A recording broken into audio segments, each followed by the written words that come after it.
COVID. My biggest one was Anthony Davis' first basket. Like, we won a couple buddies, and we're talking about it, and it's like, what do you know? Anthony Davis gets the tip, LeBron controls it, feeds AD gets the first basket. Like, that's our thought process. Like, little do you know, it goes exactly as planned. And so that was like huge. Do you have a sports icon that you look up to? This might be a cliche answer, but Give the audience a little bit of insight into some advice you have for them. stay consistent, stay disciplined, and let's win more together.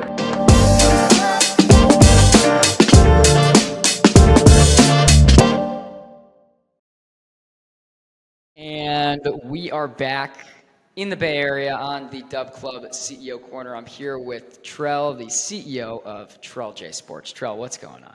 What is up, man? Happy to be here. You know, I'm excited. I'm excited for this, so we're good. I'm ready to go. Trell is from Fort Wayne, Indiana, and on the way up to the city from lunch, I learned that getting from Fort Wayne to San Francisco is quite possibly the most logistically ridiculous trip in any place in the United States. I think it took you like 9 or 10 hours to get from the Midwest to San Francisco, and you actually went backwards to Atlanta first. That was the insane part. So, like, I guess Atlanta's the hub, right? But the weird part about this is that, you know, Detroit at least comes east-ish, Michigan at least, but Yeah. they fly you to Atlanta and then they boomerang you all the way here. But I'm guessing because Atlanta's the hub, they want to fly everyone there because they're going to get more people on that flight that are coming here versus that. But it's going to fly me back into Detroit and then to Fort Wayne instead of flying me into Detroit and into, you know? It doesn't make any sense, but you know, it is what it is. I guess you're taking Delta, right? Because it's Atlanta. Yeah, man. Public transportation, though, man. You know, if I had my own private jet, I could just flow nonstop. One day, we'll get you there. Well, anyways, we're back again on DubClub CEO Corner. This is the location where premium sports content creator CEOs like Trell open the playbook. So they talk about lifestyles, talk about business, talk about making people more money and helping more people win more together with DubClub. Got a lot of juicy content today with Trell. Again, as I mentioned, Trell from Fort Wayne, Indiana. He doubles not only as a content creator, also a consultant, sports betting consultant, and on top of that, a youth football coach, which we're going to get into. Trell's been betting on sports for what now, like half a decade, more maybe? Maybe very close to that. I've been betting since I wasn't even supposed to be betting, and I'm still betting. Yep, mid-20s has been betting. No, you're in your mid-20s now. Yeah, you've been betting since his teens. So he and we were talking about this earlier, a lot of betting acumen comes from experience. It's not just about knowing sports. It's also about the act and the activity of repeating and betting more often because you start to understand the probabilities, the payouts, the spots, as you like to put it. And Trell has mastered the ability to make money consistently and also have a heck of a lot of fun doing it. Trell, I'm going to start with the classic kickoff question on the CEO Corner. Every great entrepreneur has an origin story. Like you see those commercials with athletes where they like take, you know, like Steph Curry. Actually, I saw one the other day, Justin Herbert. Take the Justin Herbert commercial where it shows him as a kid saying, when I grow up, I want to be a professional athlete, making so much money I can give back to the community. He had an origin story back to when he wanted to start playing football to do these amazing things. Let's talk about your origin story with the TrellJSports business and rewind it back to even before the business started. What's your first big sports betting memory? My first big sports betting memory was a while ago. Like, it was when I was like legal to bet at this point. Like, what year was it? Was it 2020? The Lakers, yeah, the bubble champion, the bubble with the Lakers during COVID. That was my big moment because we could bet for a first basket. So my biggest one was Anthony Davis' first basket. Like, that was one that really like sparked me into like betting more and more and more. So like we're sitting with a couple buddies and we're talking about it. And it's like, what do you know? Anthony Davis gets the tip, LeBron controls it, feeds AD gets the first basket. Like that's our thought process. Like, you know how volatile that can be, and little do you know, it goes exactly as planned. And so that was like huge, and it like sprung me like deeper into betting, and like the deeper I got into it, and that's kind of when I kind of started getting into TikTok and the content game. So like I was always betting, but it was never in like big amounts until I got like adult money. That's an interesting concept. What was your unit size? Like when you started, what were you initially dropping? maybe like $10 a bet, $10 five, $10, just for fun. Yeah, it was strictly for entertainment. Like we're just betting just to have fun. It's the equivalent to what you would spend to go to a local baseball game or something like that because we have the 10 caps there, so a local game. So Yeah, I think, again, I say this a lot, but I feel like a lot of people don't realize that most people actually just bet on sports for fun. Yeah. So you start with a lower unit size. What was the story or the process to get you to a place where you built up to what you're betting now, which I think is in the hundreds of dollars? I mean, losing. Like you have to lose a lot to learn. So like I started like going deeper into it, and I was losing a lot. You would call me a quote unquote, I guess, the public bettor. You know how people say they're betting against the public? That's what you would have called me when I very first started. So I'm losing a lot. So I'm realizing, why is this losing? Like these are the most obvious bets in the world. How could they be losing? Like this team is clearly better than this team. Why isn't this winning? Or when I bet, so I bet a strikeout prop one time. I'm like, this guy hits this strikeout number 7 out of 8 times. It should easily hit, and it doesn't hit. And you start to, and then that made me like wonder a little bit more. I'm just like, this is interesting. Maybe that's why that's why people call it quote unquote gambling, because like it's never gonna be as easy as it seems or as it looks. If it seems too good to be true, it probably is. And that's the biggest lesson that I had to learn, that like really sprung me into getting way better. And the better I got, the higher my unit size went, because the bigger my bankroll grew. That's interesting, and I've heard that theme a lot. You learn a lot from your mistakes, from losing money. There's a really interesting there's a really funny meme that I like to look at, which is like a stack of books, and above it says mistakes. Like that's just how people learn. It's like from failing, really. It's like you lost a lot of money betting. What I'm really interested in, I bet other people are probably curious about this too. When you talk about the obvious favorites, the team that's better than the other team, or the guy that's gonna clearly get the strikeout. We were talking about this in the car with the bounce back spot.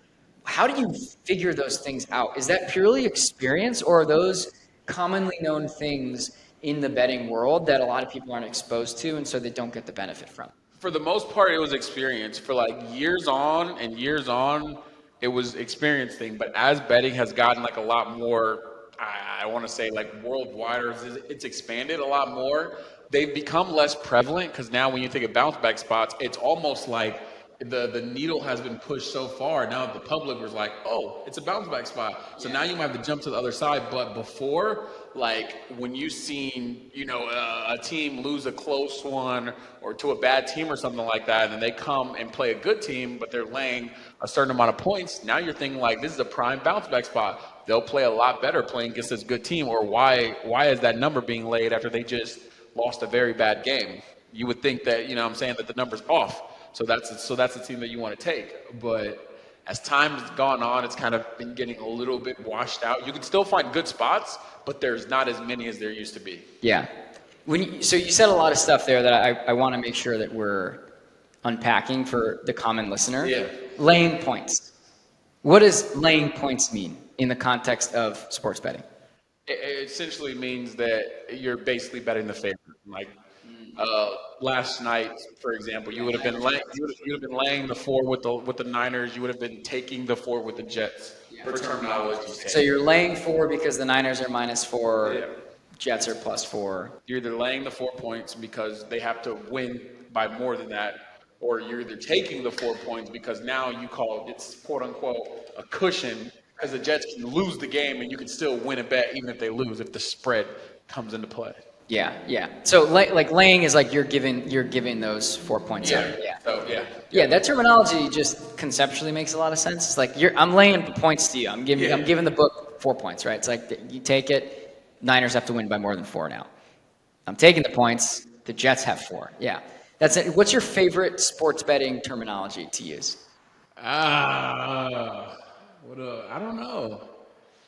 I don't know, man. Laying the points is a fun one. I like taking the points. I'm taking the points. Because it's just, it comes up in casual conversation. What are you betting tonight? I'm gonna take the 6 with the Panthers or something like that. Yeah. Don't take that literally. Yeah. The Panthers are going to be 6-point underdogs this Sunday, but don't take that as a bet. Really? Are they? I think they are. Jeez, that's a good line. But who do they have? I feel like the Panthers are the worst team in the NFL. I don't know if that's a hot take. Yeah, they're 6.5 point home underdogs to the Chargers. Now the Chargers, that's a game that they could potentially cover. Like Yeah. everyone was on the Panthers +4 week 1 against the Saints. Like everyone was. They thought we were going to Would see they lose some. like 28-6 or something? No, that was the Giants. No. Panthers got spanked. Yeah, 47-10. Oh, Spanked. by Derek Carr and the Saints. Spanked. Huh. So I know Panthers were. Is this one of those spots that like the Dallas bounce back? Is this a bounce back spot? So here's what I want to say. This is not necessarily a bounce back spot because how bad of a team they are. They could legit go 0-16. It's very possible. Typically with bounce back spots, you want to target good teams more often than not, good or middle of the pack teams. Yeah. Now what the Panthers in this spot is, so I hate using the word sharp, but like you're gonna say the Panthers were in a sharp spot this past weekend against the New Orleans Saints. Obviously they got crushed. So sometimes a nice little system is going back to a team that just lost in a sharp spot the week before because they just got crushed, right? They were getting crushed all last year, so everybody's probably out on the Panthers this week. Like, no, I took the +4 last week. They got spanked, and now they got Herbert and the Chargers and Harbaugh. We're not taking them again, and somehow they cover that 6.5. Like that's how that works sometimes. Sheesh. So, talk me through what you explained to me in the car, so everyone can understand what a bounce back spot truly is, and the example that you used with the Cowboys and the Eagles. Okay. And the fact that you put 5 units down on that. So that was like your most confident, hey, I'm leaning into this. Part of the reason I'm asking this is because there is a very clear necessity for experience in order to be good at sports betting, and this is why people follow you and they subscribe to you because you have that experience and you have that pattern recognition. Yeah. Yeah. So here's kind of why I wanted the Cowboys in this one. So the Cowboys had just played the Eagles previously, right? They had played the Eagles a couple weeks earlier, and they lost that game 28-23. But they were at halftime. They were up. They were up 17-14, and then the Eagles ended up taking over the second half and winning the game. Some bad mistakes by the Cowboys, right? Yep. So then you go. So now the Eagles. So here's where the bounce back comes in.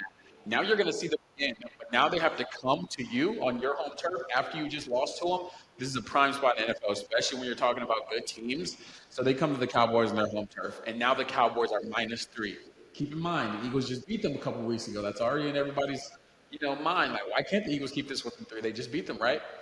Not even going to come close. So I hammered the Cowboys -3 for a 5-unit max. I just knew, like, it's just a clean bounce back. Whenever you lose to that team on the road, you get to see them again. Most of the time, they get their get back at home. So, boom, hammered the Eagles on the road, and hammered the Cowboys back at home, and they take care of business pretty easily. And when do you avoid those spots? How bad does the team have to be, or how badly do they have to be coached in order for you to avoid that kind of stuff? And you just have to know the bad team. Like I'm not like I'm gonna look at it very closely. If it's the Panthers, the Giants, the Commanders, when it's really really bad teams, it doesn't matter how sharp the spot is, how good it is, what systems you have on it. Bad teams are just gonna be bad teams most of the time. Yeah, they're just bad. Yeah, the Giants. I don't want to get into that right now. We'll get to that later. One thing I don't want to skip over in terms of your background, because we jumped straight in to your experience and your acumen when it comes to betting, is your old job, right? Like you used to work at T-Mobile. I think a lot of people don't recognize. I don't know how comfortable. And Verizon. This guy was a machine of a cell phone salesman. You worked in the corporate America scene for a bit, at literally the cell phone carriers that provide cellular service to America. And then you turned yourself into an entrepreneur that's now building an awesome business, and you're the CEO. And we talked earlier about how you need to focus on automating parts of your workflow. But let's take a step back and look at your story. When I was at T-Mobile, it was just I actually loved my job. I would come in every day, because you never know what to expect that day. That was the beauty. That's the beauty about working in sales in general. You don't know who's going to come in. You're not going to know what they want. Like the beautiful thing about working in the cell phone industry is your eyes light up when somebody comes in with a family and they say, "I need 4 new lines, 4 new phones, and I'm transferring over from this carrier." You might spend 3, 4, 5 hours with that customer because you have to set it all up. and you have to try to help transfer their stuff over, make sure their numbers get poured over. But that's a payday when it comes to commission. Like, not as much as I think to today, but like back then, like that was a crazy payday. That was how you were making the 2019, bread. 2020-ish, yeah. 2019, 2020-ish, like, so I never knew what to expect, but I was always a guy that was easygoing, like easy to talk to, like the customers love to come in and talk to me. Like some will just come in for little things just to sit there and kind of like talk. Some of them just need someone to talk to sometimes, but that's the biggest thing is building like a rapport with your customers and whatnot. So that's kind of how I started. So I've always been a salesperson. Like I started my own clothing brand back in like 2018. Then I was in sales and things like that. And I got here because once COVID hit, everyone was just bored. Think about it. Everyone's bored at home. So I got on TikTok. I got on TikTok like everyone else did, but I wasn't on sports TikTok yet. I was just on there making like funny videos and stuff like that to the different audios that were on there. And then eventually I come across a little bit of sports content. I'm like, hey, this could be fun. I know sports. I played sports, played some in college, and played all through, when I was little in high school and college and things like that. So I'm like, this could be interesting. And I was just like, well, I bet, you know what I'm saying? I can get into some sports betting content and whatnot. So I kind of hopped over there and just, little do you know, I just started making videos. And I started making like funny, relatable ones. Like, obviously everybody's kind of mimicking them and trying to redo them now. But like 3-4 years ago, like I had videos that hit millions off little like funny, like little relatable ones. And that's kind of how I got started, making those and also giving out picks at the same time. And that was all free. You were just doing all this content, generating content for free, creating a brand for yourself. Think about it. It was for years. Like Yeah. it was like 3-4 years, right? I was getting up every day and trying to craft up a creative video to give out picks like every single day. And then making like follow-ups, recaps. Sometimes it'd be 2-3 videos a day because when you're starting, you have to like grind. So 2-3 videos a day, and then trying to give out picks, like a couple funny ones, and then one with like picks in it and whatnot. So it was a grind, but it was fun. I'm not gonna lie, I enjoyed it. How did you get paid? I did it for a while. Yeah, that's what I thought. For a long time, I was just doing it for my enjoyment. Then I finally reached a point where I was kind of getting reached out to by a couple, small startup companies for little brand deals and this, that, and there. It still wasn't much money, but it was like enjoyable to me because like I'm in a place where I want to be, you know what I'm saying? And kind of like an environment that I want to be in, a kind of career path that I want to be on in sports content and being on social media a little bit more. So I was taking anything that I could get that could push me further ahead into what I wanted to do. So at what point did you realize I'm working really hard? I should get paid? I'm not gonna lie, it took me a while, and I was stubborn on it. So like even I was stubborn for a while. I'm just like, nah, I'm just gonna keep doing it for free. Like there's no point. But then it got to a point where like it would be so much more worth it for some of these people because I was only giving out maybe 1 or 2 picks a day. Mm-hmm. It would be so much more worth it for them if I did go this route. And I never forced anyone. I'm just like, if you want to, you can. I'll still go out free picks every single day, which I did, which I continue to do to this day. Yep. Like, if you want to, you can.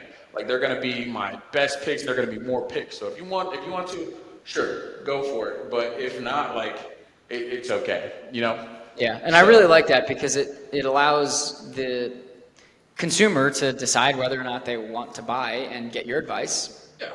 Yeah, that's all. It's their prerogative at the end of the day. They can choose. Like you never twist anyone's arm into doing it, but like if they want to, if they trust you, like go for it. But if not, then like I'm still gonna give you guys free picks. Just because you don't buy doesn't mean I'm not gonna give you a free pick. And then that's kind of up to you to continue to provide good content, which I love for free. Doing. Like I got away from it the last couple of years because I've been busy, but like I love providing content for people.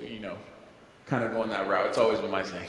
Yeah, you've slowed it up on the TikTok videos a little bit recently. I know that's big for you generating awareness. It's kind of like your marketing strategy. What I guess prompted you to slow down on TikTok and focus more on Twitter? I don't know. TikTok it just started like I hate using this word, but I'm gonna use it. It started becoming really like oversaturated because when it started, there was maybe 5 or 6 of us on there, and then it grew.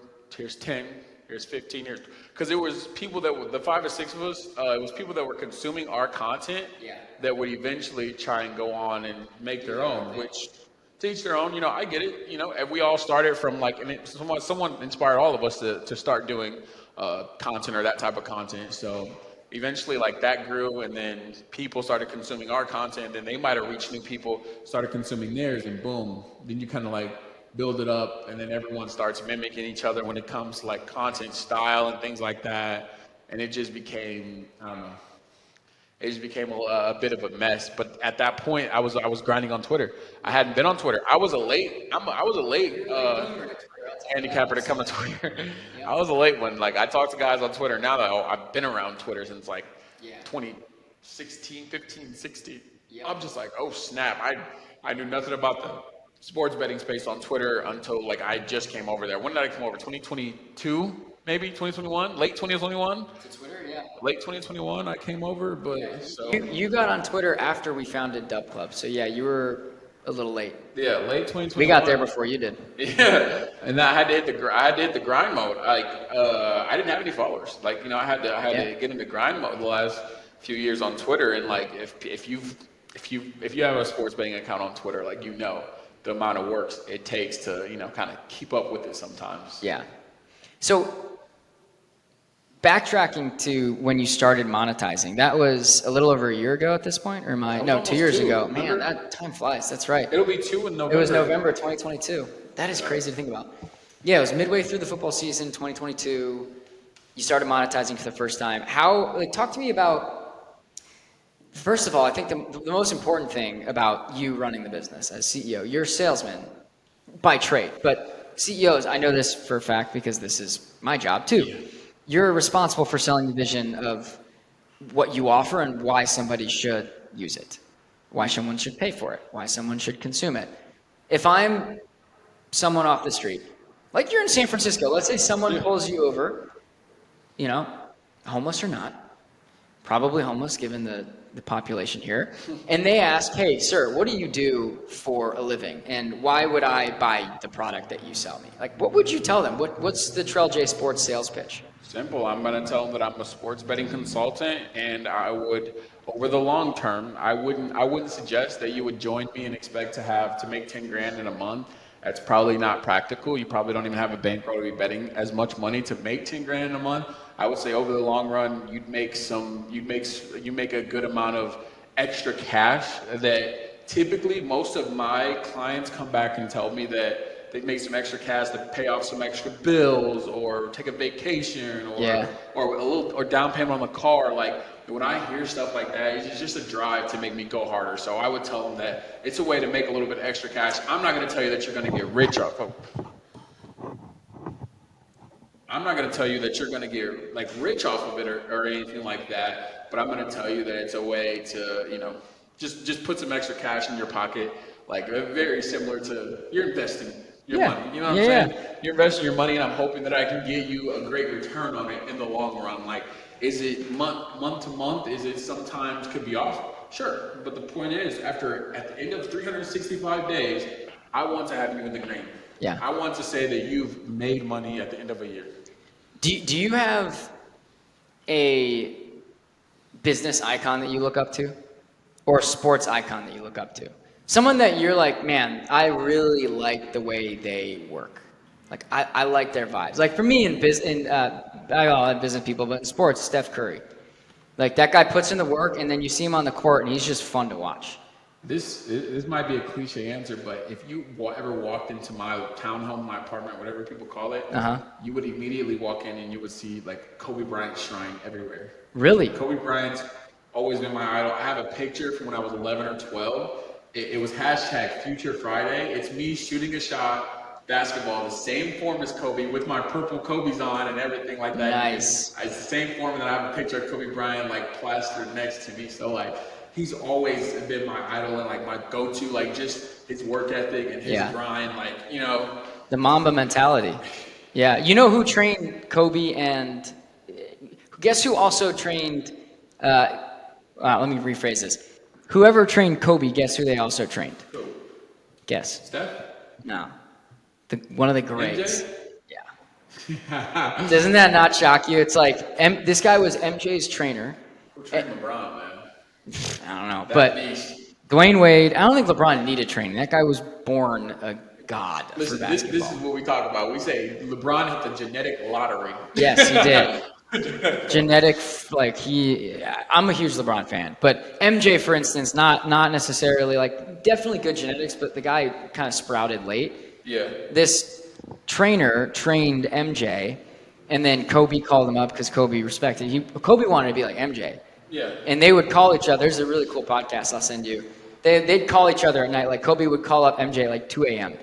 and just ask him like, dude, I can't get out of my head. Like, how do you do this move? How do you do that? Like, how do you? It's like MJ would give him the answers because he knew that he was his protege. But at the end of the day, I think they were on the same All-Star team at one point, like later on in MJ's career. But yeah, I mean, that mentality is just second to none. So I think that's a good idol. Rest in peace for Kobe. I've just always been a Kobe fan. Like it's been crazy. Like I'm a crazy Kobe fanatic.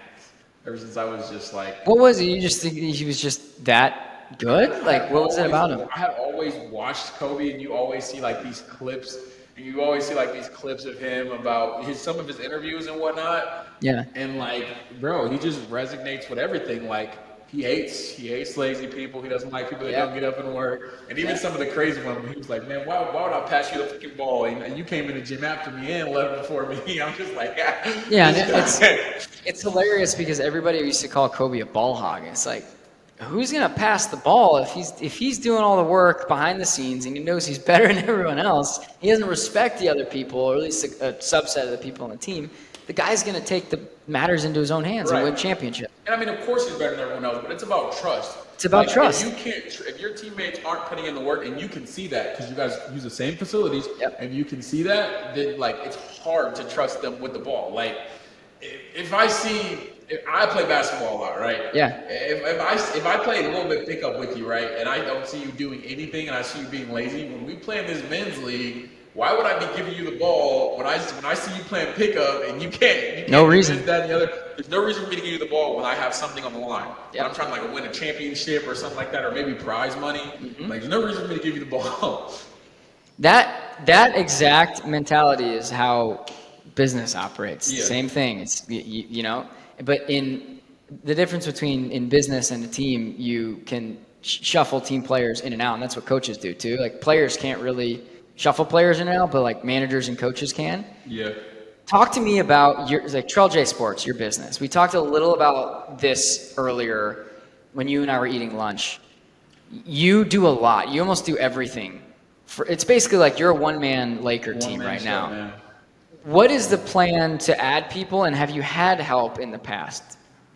I don't have a concrete plan to add people. I'm hoping to do so in the future, but in the past, I've never really had any help. It's always been like that I need to grind on and I need to build it to a certain spot, and then I can add people. I still don't think I'm there, even though a lot of people do.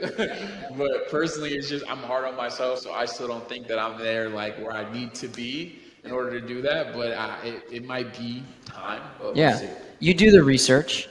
You do the marketing, the content awareness, like you're posting the free plays, you're getting people to trust your advice on social media. You do the delivery of the product, which is like actually publishing your plays, and then you do the interaction. I mean, we handle some of the support for you if there's a problem, but you actually do the Q&A. If someone reaches out, you're going to answer their question. You do everything. Right. Why? And I'm going to push you a little bit on this. What would make you feel like you're ready? Like, when will you feel ready to add a team member to the TrellJSports, I don't know, man. legacy? I mean, maybe a few more thousand followers. Okay. On Twitter? Yeah, maybe when I get up to about 25K on Twitter, then maybe that's the time to kind of... The magic number. Accept job applications now. Then once you hit 25, you'll start to go through. Maybe before that. Maybe it's an engagement thing. Maybe when I hit certain numbers in analytics, I'm not sure what those are yet. Yep. But even if analytics give me certain numbers, maybe that's time. Yeah, that's a really good way to think about it, because if you're doing the content creation, you find something that's resonating, kind of like you did early on with those videos you were creating. Let's say you find a seam and it's just like, okay, this type of post is really working. You can just hire someone to do that. Just say, hey, here's the type of post. Here's the time of day I suggest you post it. Go and run with it, and then you can think of the next idea. Right. And you can funnel that into them and say, hey, iterate on this idea. And that way you're sort of taking yourself out of doing and you're more playing puppeteer, which, I mean, you're a smart guy. All of our partners are super smart. So I try to kind of counsel you guys on step back as much as possible because you'll be able to think. You can take your ideas, see them through, less doing, more thinking. Talked a little bit recently about the team around you and the concept of, trusting team members. I think that might be part of, just by the way, picking up on that might be part of the reason why you don't want to try out a team. Like maybe you don't yet trust that someone else can do the job as good as you. Do you think that's part of it?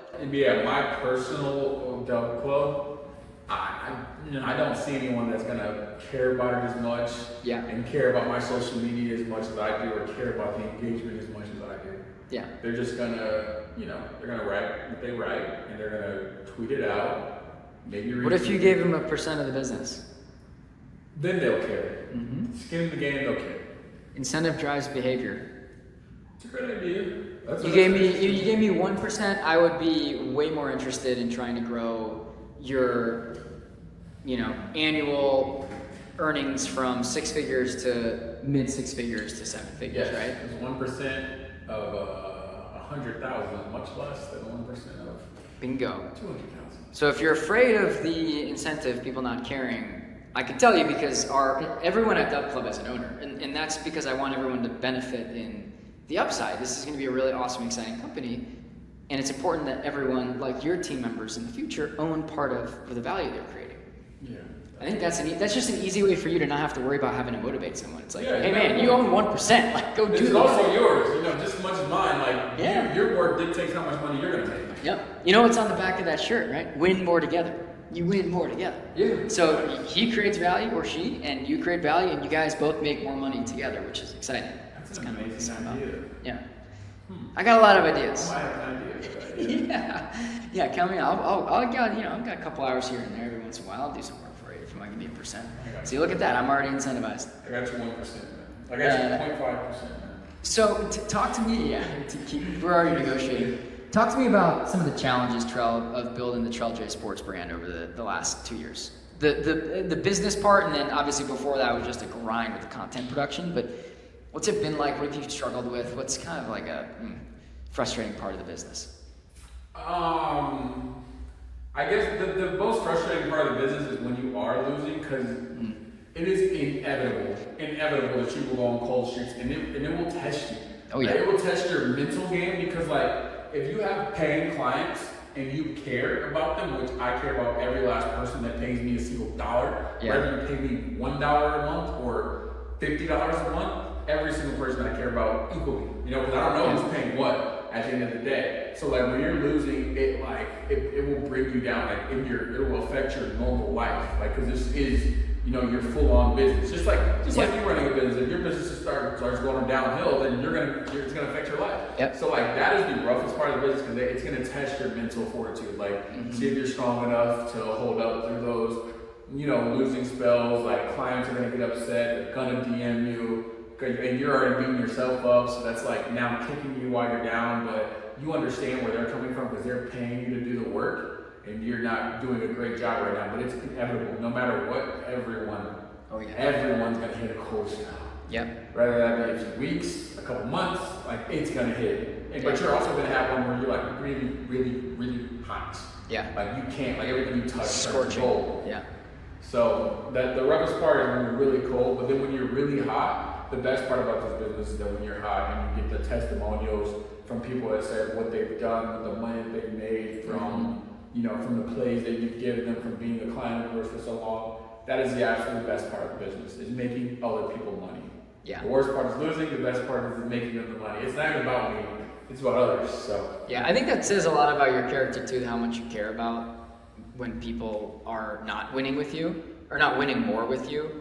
Even though, by the way, Trell, I think if you I just want to use data to inform hopefully what is helpful for you to think through some of the down times.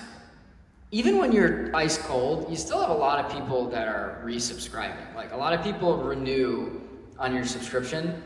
And what that tells me, if I look at that data point, which call it 60-70% of people are still actively renewing even if you're cold, plus the data point that 9 in 10 people that are subscribed to a dub club, like yours or someone else's, believe that they win more with you than they would on their own.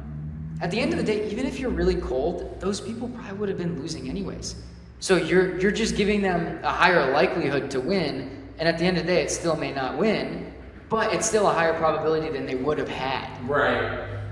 And I think the craziest part is that even when I think that there are truly some people inside of the Dub Club that are like, they're using you as a guideline. So Yes. they like plays already. They want to see if you line up with them. You're like the analyst researcher on Wall Street, right? Like they want to invest in a stock and they've got an eye on something, and they're using your guidance as validation that they're right or they're wrong, right? You know how the big people in stocks, like they want to track their moves. Yes. So if they're selling, I'm selling. If they're buying, I'm buying.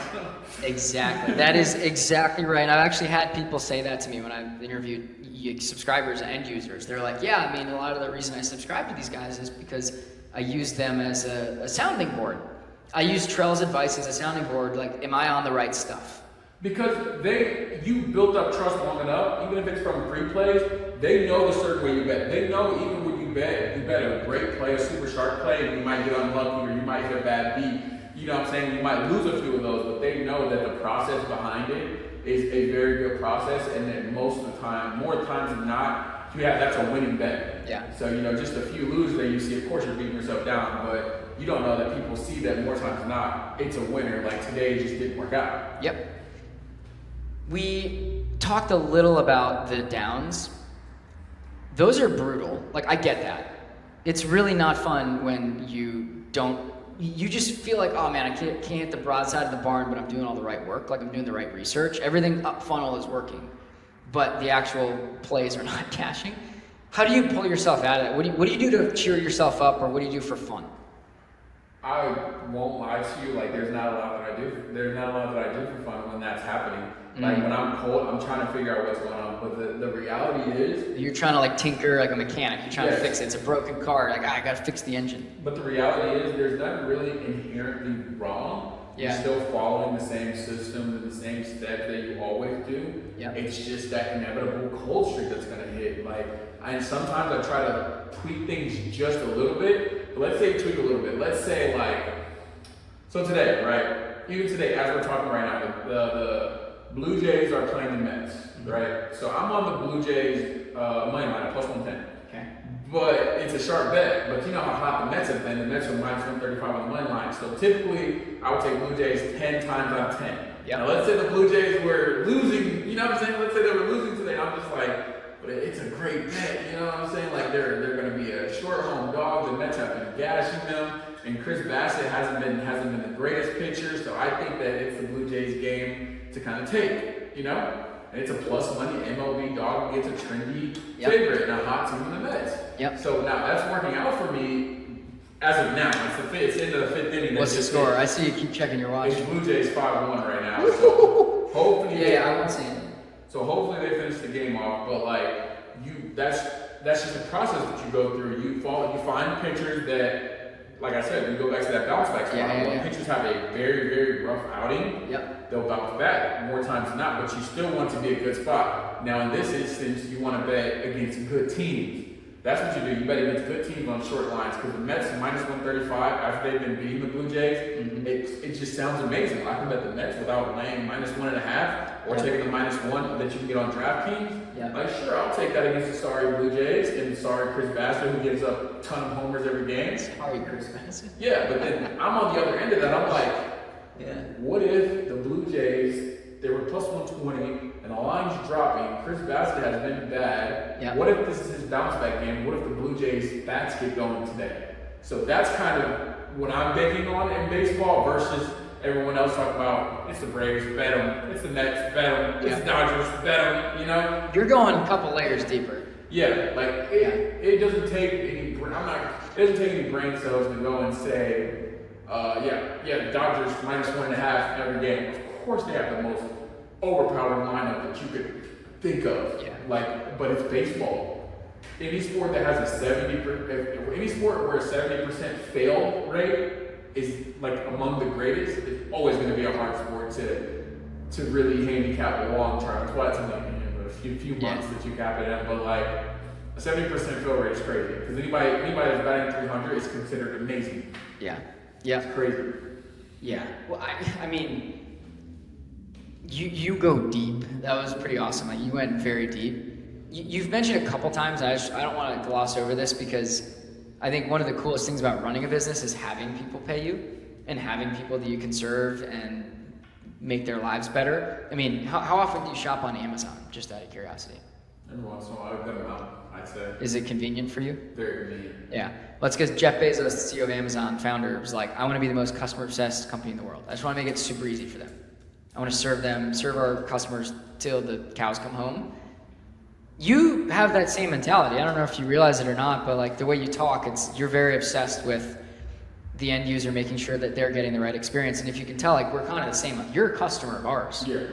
And we're like, I feel like we're friends. I don't know if you feel like that, but maybe it's one street. I agree. Yeah, it's like that's a really cool dynamic to have. And I feel that way about a lot of our, we call you guys partners. We're so obsessed with you. Like you actually are so meaningful to the business and our vision that you are our partners. For you, we have a lot of cool testimonials of, former T-Mobile floor sales rep that now is running a 6-figure sports content business on DubClub and has no signs of slowing down. What are some of the testimonials that you've mentioned but haven't yet expanded on that people have come to you and said, hey, you helped me with this, or you helped me make this much money for that? I mean, talk about some of what you've heard from your clients. No, I'm so serious. Like those were real testimonials that I gave you. There was one that DM'd me saying like, I had $7,000 in school loans. I've been following you for a little over a year. I've been a consistent one, and I've ended up paying those off. So that was huge for their credit score. There was another one saying, that's awesome. That's so big for their future. Yes. Like that's so big. Like paying off loans early, get the credit score boost. They can take out more. I mean, when they want to buy a house, the mortgage that they're going to take, they're going to get a better interest rate. Absolutely. Man, that's awesome. That's so. I think I had a younger subscriber. I'm not going to say how old he was. Yeah. But he was like, legal, right? Legal. He was like, dude, you made me $3,000 so I can get my very first car, and I'm just like, that's huge. Wow, that's and I'm like, this is why you keep going. This is why when you hit those cold spells, like exactly. You still keep going. You can't stop and give up. You're eventually gonna get hot again, and someone's gonna appreciate that, and someone's gonna cash in big off of it. Yeah, and you're basically lifting yourself up out of the dumps of the annoying, inevitable cold spells with your clients. Like your clients are lifting you out. Like what they're getting out of the value you provide is like, all right, Trell, let's keep going, man. There's gonna be some great thing coming around the corner. Mm-hmm. That just seems like you too. You're telling me, the way you spend your money, like you make a lot more money than the average person sports betting, a lot more. You also make a very good income from your DubClub, enough to live off of.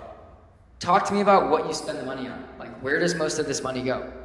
I don't spend a ton of money. Like I said, I coach youth football, and so if you know anything about youth football, you're not getting paid to coach youth football. You put in your time. You're paying to coach youth football. Yeah. So you're putting your time. You're an angel. Like I remember my Pop Warner football coaches. Like yes. you're so critical to developing these kids. But yeah, continue to time, effort, money. Like when you want to make the kids feel special, we buy them jerseys with their names on the back. Yeah, something to take with them, like when they're done. Like I always go by the acumen. Like especially in sports, you look good, you play good. You know what I'm saying? Yeah. Kids with fresh jerseys with the names on the back, and they tend to show out. Oh yeah. So there's things about that. Like last year, I remember we bought a ton of mouthpieces because we're called the 260 Ducks. Is my youth football team name, right? Okay. So we had green. Because after the Oregon colors, we had like green and yellow uniforms, and we bought everybody I think it was green mouthpieces, maybe yellow, but we bought everyone the same color mouthpiece, kind of like the bigger mouth guard that kind of goes around. That goes around. Yeah, the pacifier mouth guard. Yeah, I had one of those. And then we got them all like the same color socks, and those are things that they didn't pay for, that we just as coaches pay for out of my pocket. Suited them up. So it's like, you just go into it with that acumen. Like we even travel, so like. We'll travel 2 hours, play games and things like that, and that's nothing we're getting paid for. We're putting gas in our vehicles or a van we might take. We're feeding them after the game, so That's where I would say that's where money goes. That's where incredible. a lot of money goes. Yeah, it's incredible. That is like that Justin Herbert commercial. Like, what do I want to do? I want to give back. Yeah, that's awesome. Other than that, nieces and nephews too. Nieces and nephews. Yeah. Well. Yeah. He's on the way. We'll get there. So a little bit about your current team. Talk me through, like, we're on ESPN right now. How's the team looking this year, Coach? What are we? Amazing. Like, I coach a group of 12-year-olds or / 7th graders and whatnot. My nephew plays. It looks like a really good group. He's a quarterback, right? No, he plays running back. You were the quarterback back in the day, yeah. School, yeah. Yeah. He's a running back. So it's a team that we've been with. Me and a couple other coaches, like we've been with them for a total of like 3 years, like grinding up through travel ball since they were 10 years old. Like our first year when they were 10, and then the second year when they were 11, and now this year they're 12. It's kind of crazy to see the boys that actually grow up. Yeah. But I think this is the year. This is a huge year for them. I think they can they can go ahead and grab the Indiana State title this year. Whoa. I think they got a shot. What do you think the odds are on that? What should We're pretty much there. There's a team that really gives us some fits. If I want to put a future, I mean, what's my payout? I think that we're. I wanted to say that we're fairly small underdog. I give us plus 125. Wow! Holy cow! That's almost a money line right now. So they're very good. It's a very good group of kids. They're very talented. Who's the best on the team? Can't say. Is this a political answer? There you go. Even though you say your nephew's on the team, you still love them all. I respect it. Because they complement the teams in different ways. That's a good team. I mean, that's when you know it's a good team. They all play together. We have a great quarterback that can really spin the ball. He can throw the ball anywhere you want him to. We have a great receiver that's going to be doing great things in high school and college one day.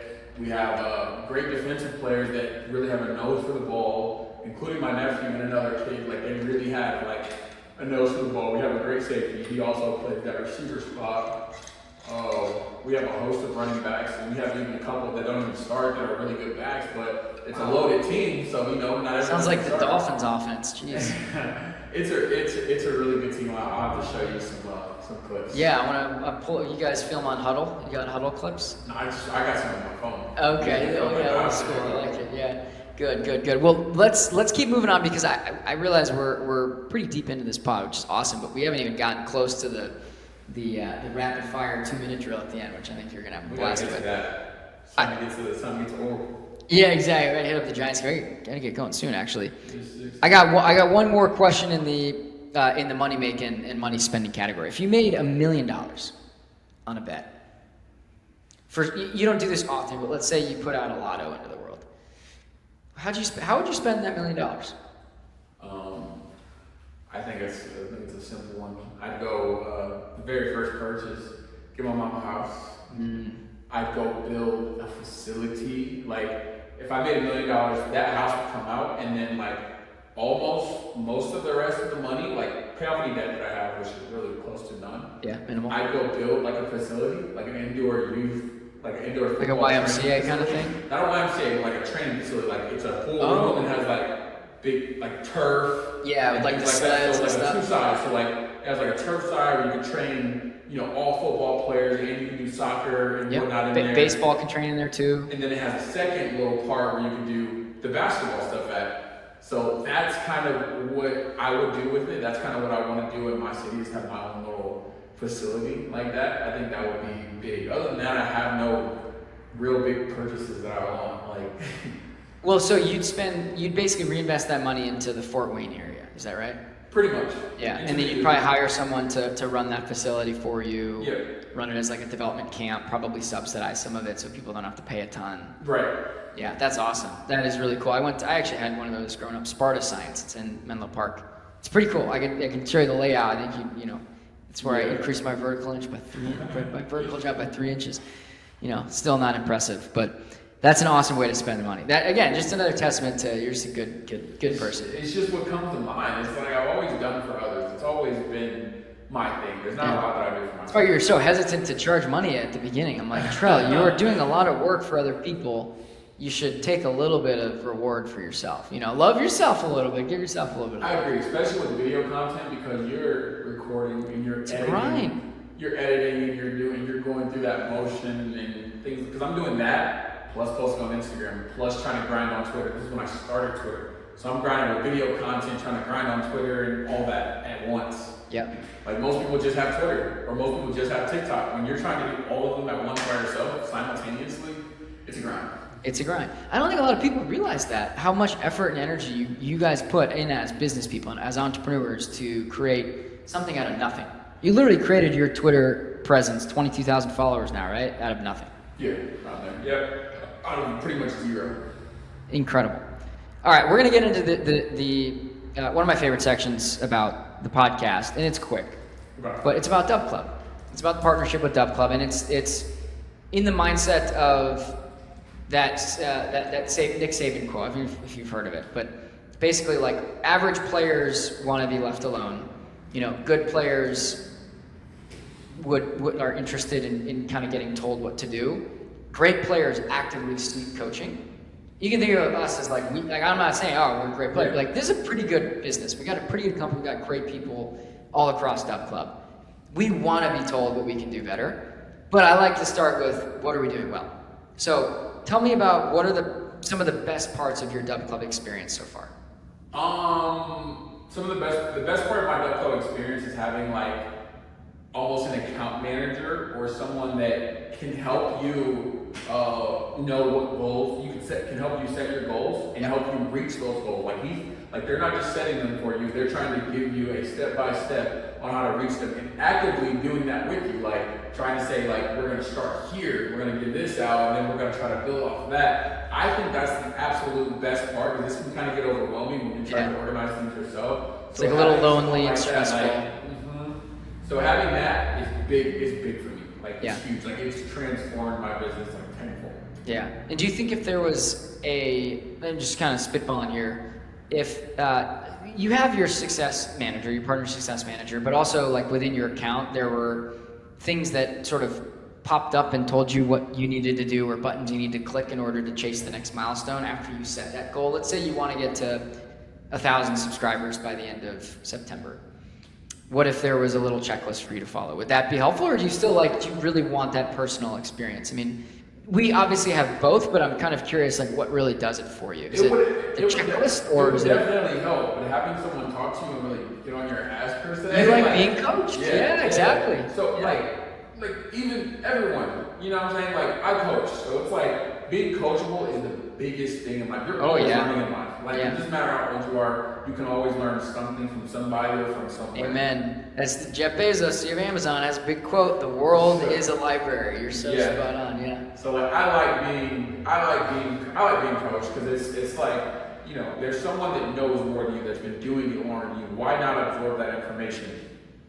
Or why not absorb that, you know what I'm saying, that technique? Like, sure, you can go online, look at a list of, you know what I'm saying, on how do I do this, that, and the other, but it's not personalized. You know what's funny is you basically just described your business. Why someone should subscribe to you? It's because you've been doing it longer than them and you know it better than them. Like, heck, they should pay you to get that. And they have a potential of making more money because of it. Yeah, and I'm sure, like, every once in a while people feel like that they're better, because they might have bested you on one day. You might have went a super sharp side, and the public side might have just cruise. Yeah, and all of a sudden they're the experts, and it is what it is. Like, I don't get upset. You know what I'm saying? Like, talk shit. How you talk? No, you're good. We swear on this podcast. It's all good. Just talk your shit. How you want to talk? Just know that I'm coming back hard. You know what I'm saying? Like, there's no. It's good. It actually motivates you to work even harder or get better. I'm like, okay, like, you remember I was saying Brown Simmons writing down every receiver report. I'm like, I know this account was talking shit. This account was talking shit. Yeah, you got the list, right? Now you see that? I think is it Happy Gilmore or Billy Madison? Have you seen Billy Madison? Yeah. The guy who has the list of like, okay, and then like kill. It's like checks off after Adam Sandler and Billy Madison apologizes, he crosses off. It's like, you got these guys in your DubClub. It's like, all right, not kill, but like, he's on the shit list. He's on Twitter, like, you were talking. Now let's see. Yeah. Immediately when that cash is boom, go to the handle, open the DM. What about now? Look, it's a fading, and then you quote tweet them with your ticket, your winning ticket. It's the fun part of it. But Just drop the mic. Like I said, like sometimes they'll get it because if you comment under every post saying you're fading, yeah, I'm gonna eventually lose one or a couple, you know? Yeah. Sure. Oh, that is hilarious. Hey, look, if it fuels you, more power to you. So that's a very good experience in terms of positive, having the personal experience, having coaching. We pride ourselves on that. We're athletes, former athletes too. We all played college football and baseball. What are some of the lowlights? What could DubClub improve, do you think? No wrong answers. The only improvement that I would say, because you guys promote a lot, only improvement I would say is get deeper into doing content and to boost your social media followings, because how you promote your partner successfully is you have to have eyes on you as well. You know what I'm saying? It's hard when you're saying like, this guy's hot, like go ahead and check him out, but it's not getting really any likes or views. So when you boost that social media following, it becomes like you become that much more valuable to current partners and new partners. Yeah. It's that much more like attractive. Because like, they have a ton of followers, but not just followers, you're really good at engagement. Yeah. You can have 5,000 followers and more engagement than somebody that's 30. Yeah. You know? Yeah. So like you're really looking at like engagement, and that actually comes with more content. Yeah, And different type of content. Small eyeballs, like getting that. more people involved, getting more people interested. Yeah. So like make something more creative that people are interested in, that they look forward to every day. Yeah. Maybe run a contest, maybe do some giveaways. Yeah, Things like that. throw a little leaderboard on there. Yeah, I mean, look, like you're already on one of the media assets we've got. CEO Corner podcast gets tens and tens of thousands of views a week. Like this is just a start. Like you keep on pushing stuff out like this, your followers are gonna bloom, and you're gonna be able to promote partners like a lot more effectively. That's exactly why we're doing this. All of this content that we're doing right now is going to live on your DubClub profile. And it's going to live across our socials for eternity. It's great for you because you're an exceptional content creator, and people should subscribe to you. So one last question in the DubClub section. I want your opinion. What is one feature of the DubClub product that we don't have today, but it would make you more money? What should we add? I think I would like a group chat type thing. Listen to me on this one. Yeah. A group chat with just your subs. So like anybody that's sub to you can be kind of like in the chat. Yep. And if they unsub, then They're kicked out. They're gone. Yep. Because What would you talk about in that chat? well, people look. You're talking about plays. Like your subscribers are in there because they're not only getting plays from you. Now they can pick your brain on other stuff they might like that's not on your card. Like because you might get a lot of DMs, but when it comes to your sub, like they're paying you like that's pretty much priority messaging. Yep. So now you're in there, and they get to say, ask like, yeah, Trell, I know Colts plus 2.5 isn't on the card, but can I get your opinion on it? And you can do that inside of your DubClub because if they're paying you for your plays, why can't you give your extra opinions on other plays that they might like? Because of course they might like more plays that day. So like that's a great option to it. I used to have a Telegram, but the only thing with that is you can't tell if they're not subscribed anymore. They can still you never know. You don't know who to kick out or when. How often do people ask you questions after they subscribe? Is that like a regular thing, or is it kind of like once in a while? It's once in a while, but like I said, I used to have. Like if you think that you charge for that as a specific service or product offering, that more people would be interested in it.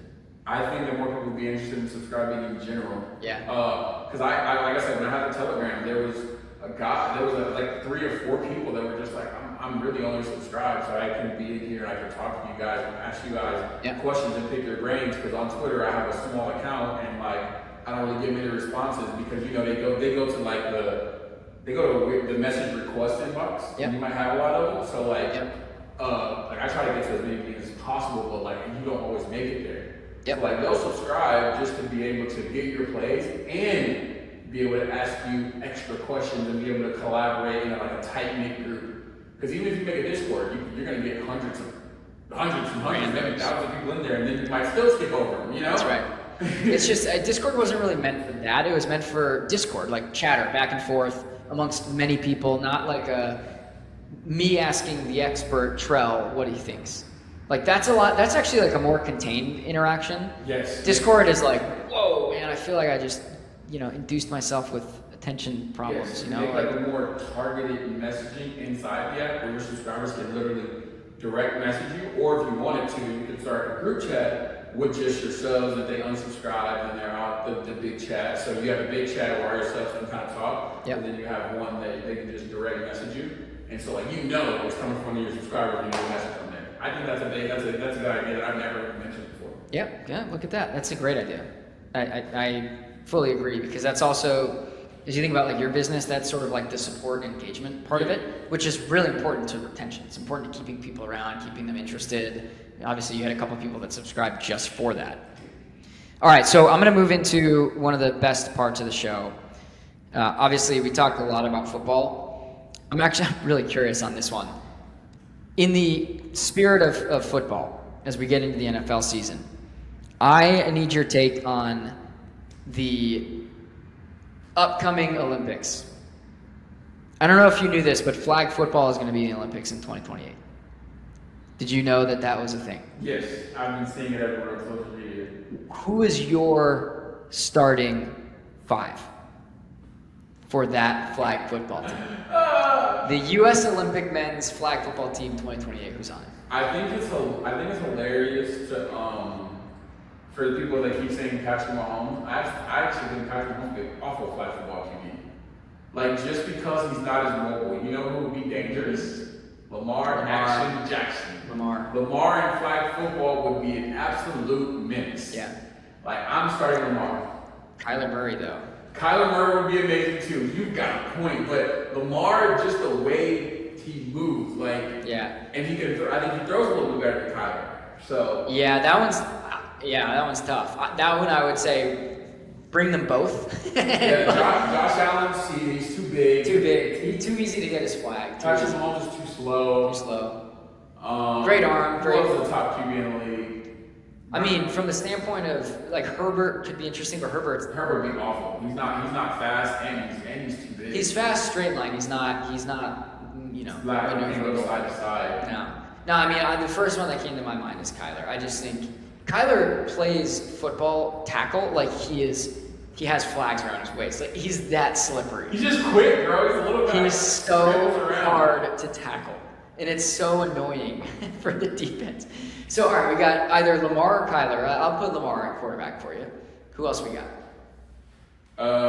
Wide receiver, give me Jake Jettis. Whoa. Give me Tyreek Hill. Yeah, of course. I say Justin Jefferson just because if there's a jump ball to be had in that end zone, he's going up and getting it. Yeah. By the way, these guys, you got to play both ways. You have 5 players. Exactly. So that's why I said Justin Jefferson is still small and skinny enough to still move. Yep. All right, okay. Give me Travis Hunter. Yeah. Really?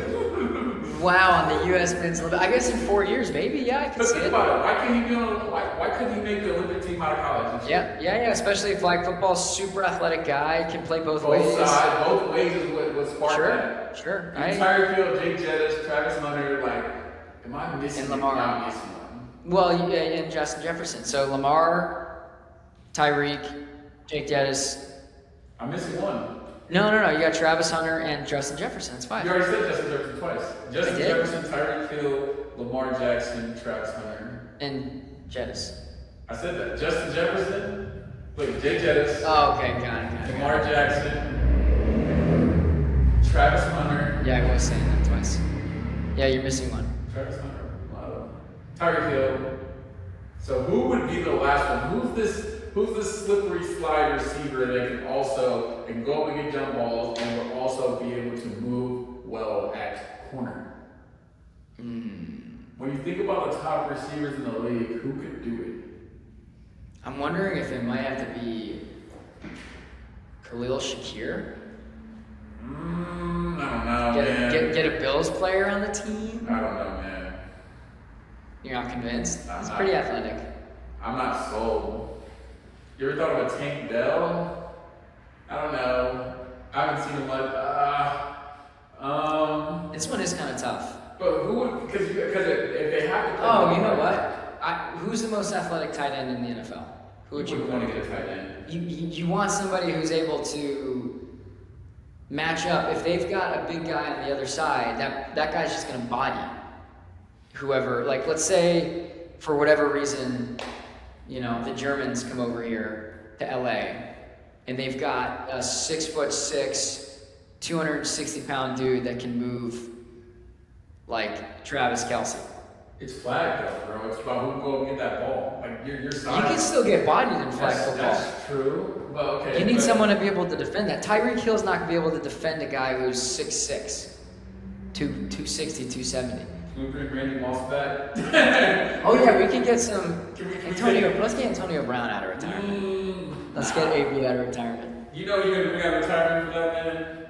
You're gonna bring out Megatron. Oh yes, I like that. That's it. If we can turn back the clock to Megatron Prime and bring him in. The thing is, it's gonna be in 4 years, so I don't know. I mean, Megatron's gonna be old at that point. That's what I'm saying. Like if you can turn it back. There's a lot of college players, I'm sure, that'll blossom, and they're gonna pop on the scene. That we haven't even. Actually, never mind. Actually, I'm lying. We do have some options. Now that I look at it, you forgot the guys that just got drafted.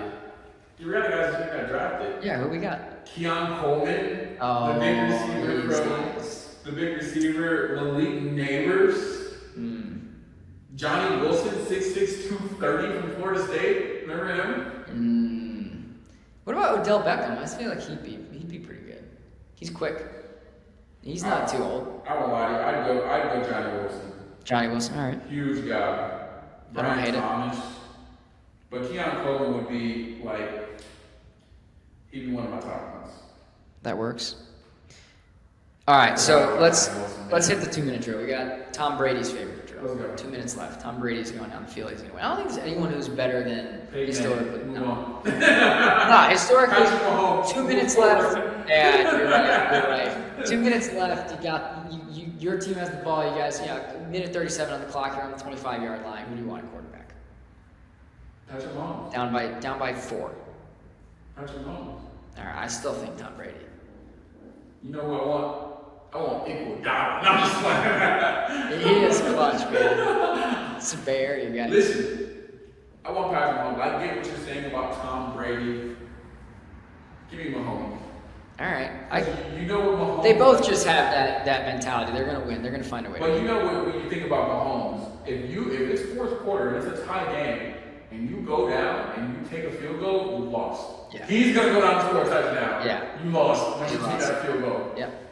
Just like what happened to the Bills twice. Stop taking Josh Allen just shoots that though when that happens. Yeah, I can't even.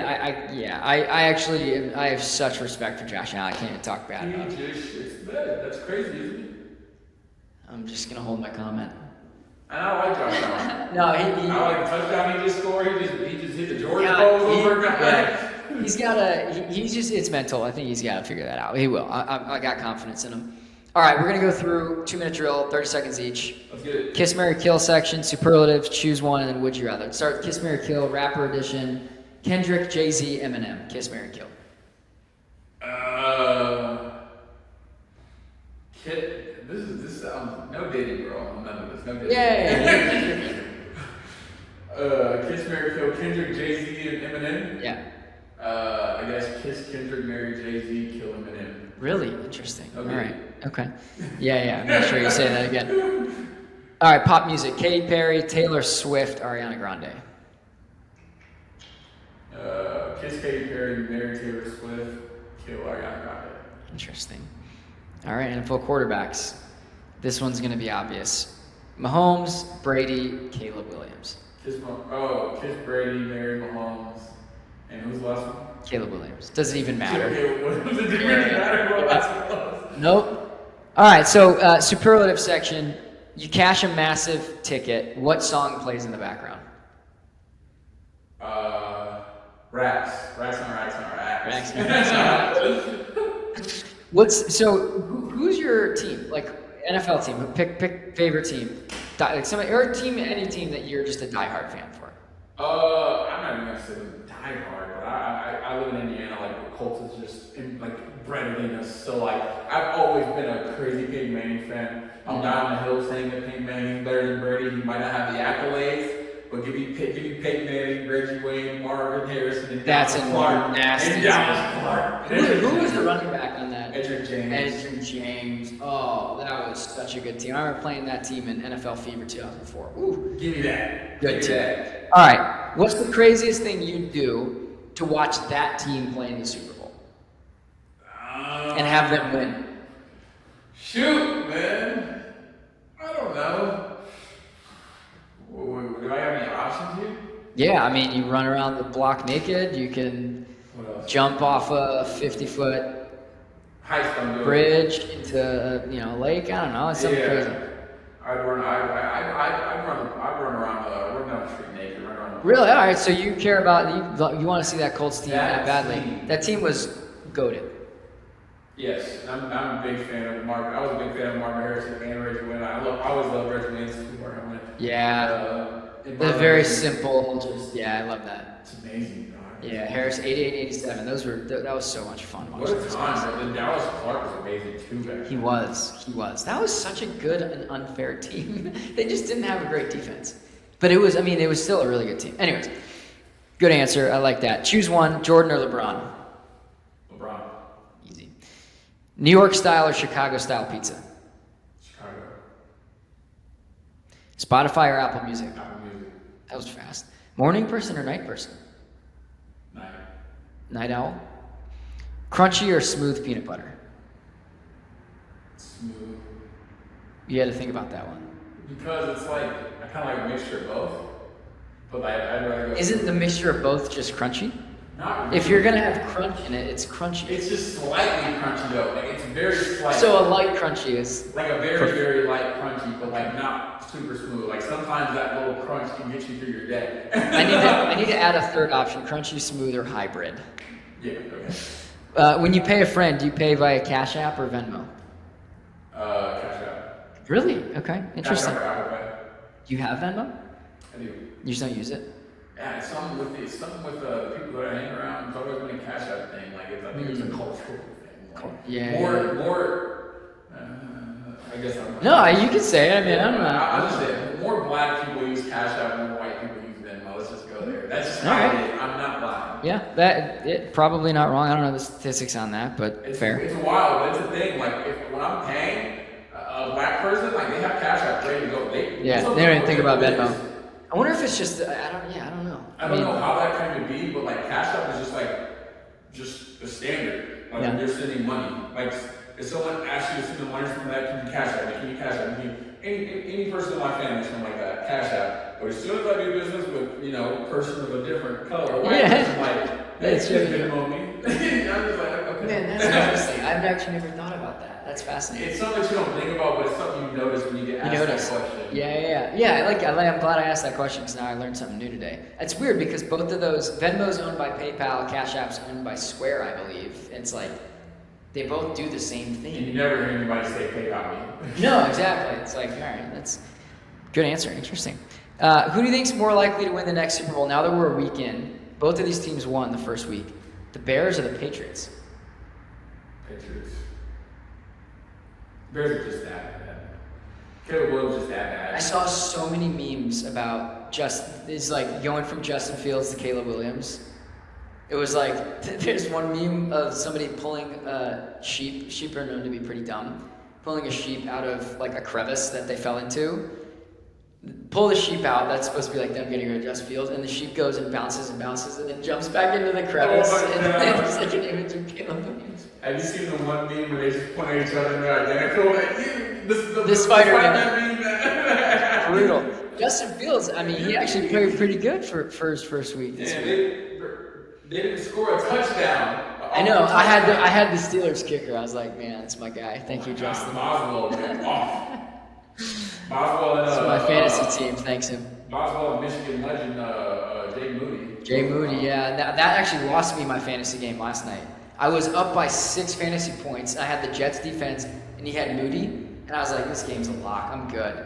I ended up losing by 12.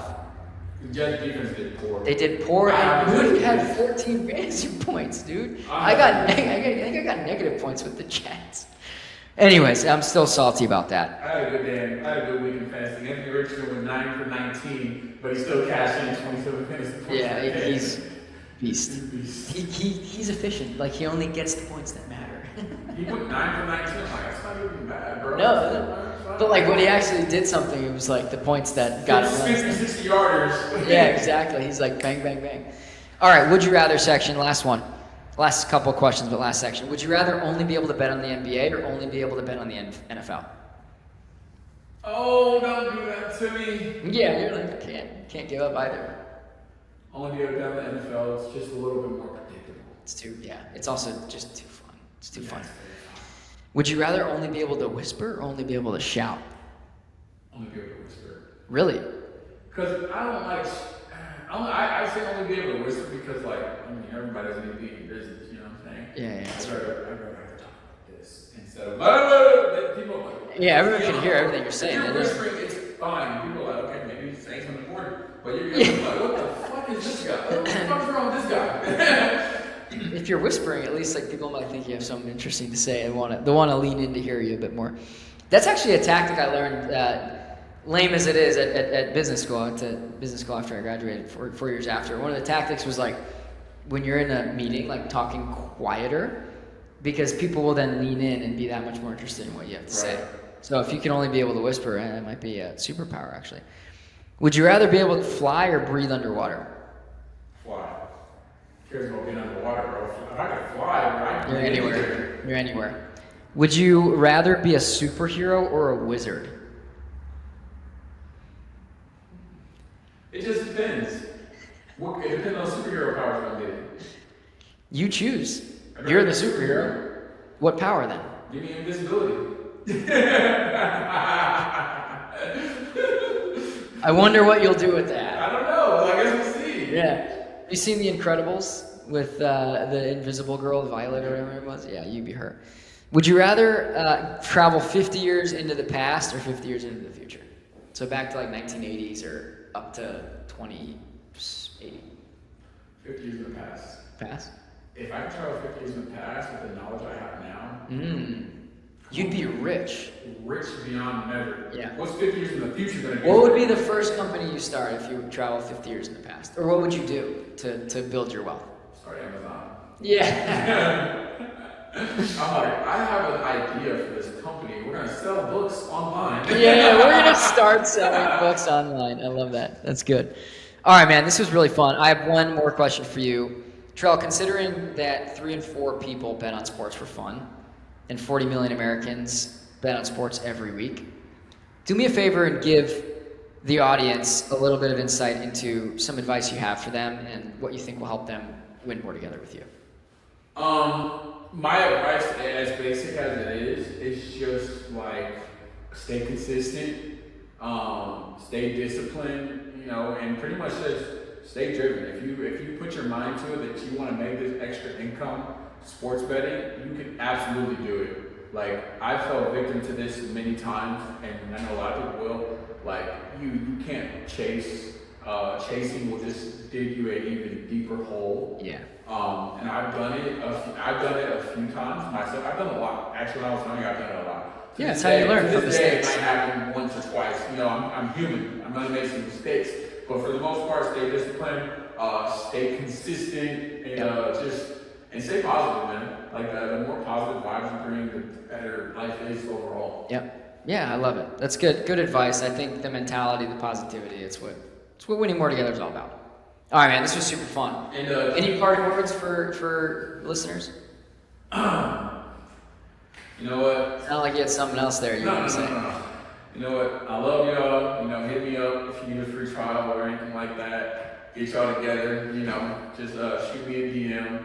Like I said, stay disciplined, stay consistent, and let's win more together. And I'm out. Win more together with TrellJSports.